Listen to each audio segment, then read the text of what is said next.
নমস্কাৰ আমাৰ চেনেল নতুন এটা ভিডিঅ'লৈ আপোনালোকক স্বাগতম আজি বনাব গৈ আছোঁ মই পাঠা ছাগলী মাংস তাৰ বাবে লৈ লৈছোঁ মই এটা টেকেলিটো মোৰ বেছি ডাঙৰ হ'ল আপোনালোকে সৰু ল'ব পাৰে মই সৰুটো নাপালোঁ দোকানত এফালে লৈ লৈছোঁ আদা নহৰু পিঁয়াজ আৰু জলকীয়া এইখিনি মই আগতীয়াকৈ মেৰিনেট কৰি ৰাখি দিছিলোঁ মছলা দি পেলাই মছলাত মই ব্যৱহাৰ কৰিছিলোঁ জিৰা জালুক ধনিয়া গুড়া জলকীয়া গুড়া আৰু অলপমান তেল দি পেলাই এইখিনি মই আধা ঘণ্টাৰ কাৰণে মেৰিনেট কৰি ৰাখি দিছিলোঁ হালধি নিমখ আৰু ইলাচি মই মেৰিনেট কৰি দি দিছিলোঁ ইয়াতে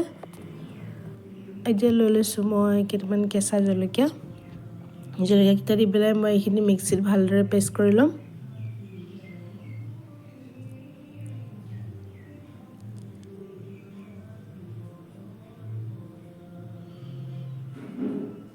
এইখিনি মোৰ পেষ্টখিনি বনোৱা হৈ গ'ল পেষ্টখিনি মই এতিয়া মাংসত দি দিম মাংসত দি ভালদৰে এইখিনি মই মিক্স কৰি দিম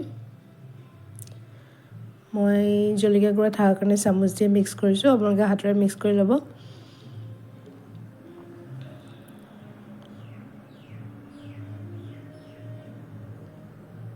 এইখিনি ভালদৰে মিক্স কৰি মই টেকেলিত দি দিম এতিয়া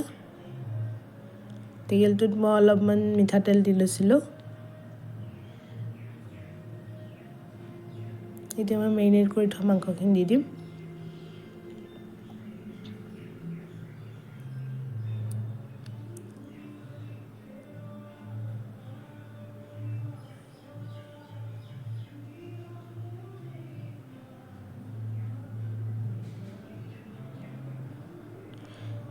এতিয়া ঢাকনাখন মই বন্ধ কৰি ল'ম অলপমান আটা মই সানি থৈছিলোঁ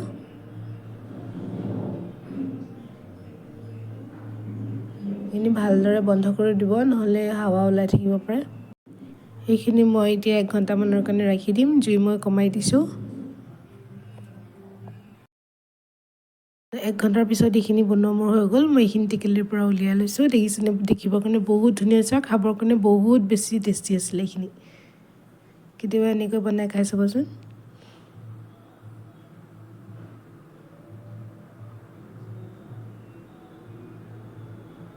ভিডিঅ'টো চোৱাৰ বাবে বহুত ধন্যবাদ যদি ভিডিঅ'টো চাই ভাল পালে লাইক আৰু কমেণ্ট কৰি যাব ধন্যবাদ